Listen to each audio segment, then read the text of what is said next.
বউ দিয়ে নাও, মা বলেছে এই ভেন্ডিগুলো তাড়াতাড়ি কেটে দিতে।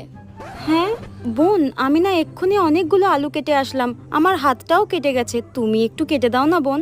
শোনো, মুখে মুখে না এত বেশি তর্ক করবে না, নইলে এক্ষুনি মাকে গিয়ে বলে আসো। আরে না না না না, আমি করে দিচ্ছি। তর্ক কখন করলাম? যত সব। সরো তো সরো, ওখানে আমি বসবো। হ্যাঁ, আজব তো, এত জায়গা থাকতে এখানে এসেই বসতে হলো, ভাল লাগে না। বললাম হাতটা কেটে গেছে, একটুখানি কেটে দাও সবজিগুলো। না, তুমি কাটো, নইলে মাকে বলে দেবো। তার কাটা একটা, এই কুচুটে শাশুড়ি আর এই বদমাস ননদটা আমার জীবনটা শেষ করে দিল, আর ভাল লাগে না, শাকচুন্নি একটা। দূর দূর, পাশে বসে বসে ফোন ঘেটেই চলেছে, ভাল লাগে না। বোন এই নাও, হয়ে গেছে। এটা কি করেছি আমি? আজকে আমি শেষ। তোমাকে আজকে আমি